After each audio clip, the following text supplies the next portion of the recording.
Gujarat bulletin ન્યૂઝમાં આપનું સ્વાગત છે। ધારી પત્રકાર સંઘે બ્રોડગેજ રેલવે સુવિધાની માંગ સાથે સહી ઝુંબેશ ચલાવી પ્રાંત કચેરી મારફતે કલેક્ટરને આવેદનપત્ર આપી રજૂઆત કરાઈ। ધારી શહેરમાં પત્રકાર સંઘ દ્વારા જનતાને બ્રોડગેજની સુવિધા માટે સહી ઝુંબેશ સાથે આવેદનપત્ર આપ્યું। ધારી તાલુકો ગીરનો દરવાજો કહેવાતા અહીં ગીર વિસ્તારમાં ટુરિઝમો વધુ જોવા મળે છે।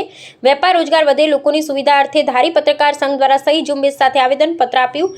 લોકોને સાથે રાખી ધારી પ્રાંત કચેરી અમરેલી કલેક્ટર કચેરીએ આવેદનપત્ર આપ્યું। ધારી તાલુકાને બ્રોડગેજ સેવા મળે તો લાંબા અંતરની ટ્રેનની સુવિધા વધે તેવા પ્રયત્નો કર્યા। આજ રોજ ધારી પત્રકાર સંઘ તેમજ જાગૃત નાગરિકો દ્વારા બ્રોડગેજને લઈ સહી ઝુંબેશ અભિયાન ચલાવવામાં આવ્યું છે। એને હું મારું પૂરું સમર્થન આપું છું અને એને મારો ટેકો છે।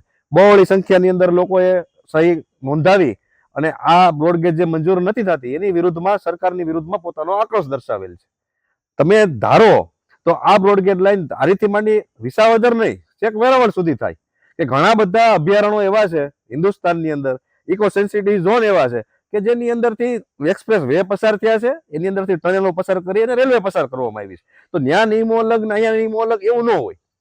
જો સત્તાધીશો ધારે અને મહેનત કરે અને યોગ્ય આયોજન કરી અને રજૂઆત થાય તો આ બ્રોડગેજને થતા કોઈ ન રોકી શકે। પણ એક બે મોટા આગેવાનો એવા છે કે જે હાઈકોર્ટની અંદરથી આ કામ અટકાવી રહ્યા છે।